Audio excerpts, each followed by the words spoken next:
করলে কি আমবানি করে রিসিভ না করলে আজ কি বার ফারুক ভাই? বৃহস্পতিবার। সকালবেলায় কাজে লেগে পড়ছেন ভাই? সকালবেলায় বৃক্ষরোপণ চলছে আমাদের সাভারে।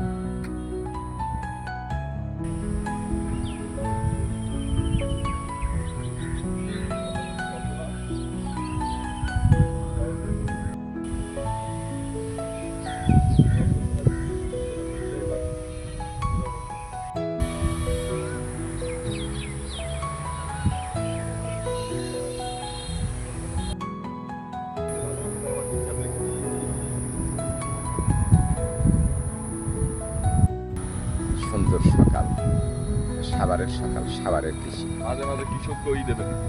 আজ কি বার? বৃহস্পতিবার। সকালে কি করতেছেন এগুলো? দর্শক মন্ডলী, সকালের কৃষি, কৃষকরা ছুটে চলেছেন তাদের পশুদের খাবার সংগ্রহের জন্য। আমরা মনে করেন শুরু করে গেছি, ঘাস লাগাবো।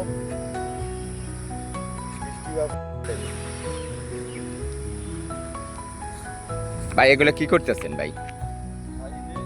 জৈব সার দিতেছি। জৈব সার। ও, গাছ লাগাইবেন না? জি, আমরা গাছ লাগাবো।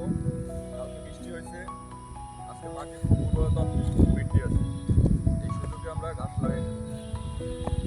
দর্শক মন্ডলী দেখুন, গোবর সার, ওরা গোবর সার প্রয়োগ করছেন বৃক্ষরোপণের জন্য। সবাই ভালো থাকবেন। হাসান ভাই,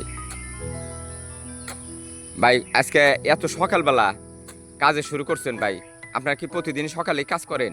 ভাই আমাদের এখানে প্রত্যেকদিন ভোরবেলা আমরা কাজ করি, কারণ প্রচন্ড গরম পড়ছে, আমরা অনেক বৃক্ষরোপণ করতেছি, এই জন্য যাতে কাজটা আমাদের তাড়াতাড়ি হয়, শান্ত একটা পরিবেশ আমরা কাজ করতেছি সকালবেলা, যেটা আমরা দুপুরবেলা পারি না। বিকট সূর্যের তাপ, মানুষে বৃক্ষরোপণ করতেছে না, আমরা এই জন্য বৃক্ষরোপণ করে মানুষকে উৎসাহিত করছি, যাতে আমাদের দেশ বাঁচে, মানুষ বাঁচে, সারা পৃথিবী যেন শান্ত থাকে, এই জন্য আমরা।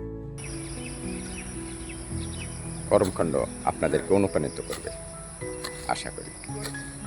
আসুন আমরা বৃক্ষরোপণ করি, সবুজ সমৃদ্ধ বাংলাদেশ করি।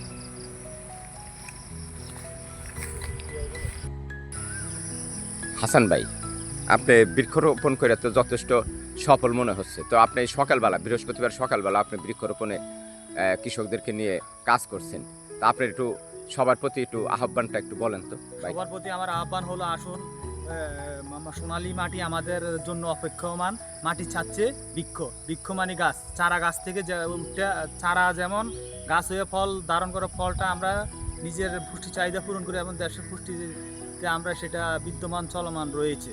এখন আমি দেশের মানুষের প্রতি আহ্বান, আমি বৃক্ষরোপণ করে সফলতার শিখরে এসে পড়েছি। আমার বিভিন্ন ধরনের ফল ফলাদি আছে, যেমন দেখেন অনেক ধরনের গাছ, যেমন আম, তাল, বিভিন্ন ধরনের ফলের গাছ আমি লাগাই, আমি স্বাবলম্বী।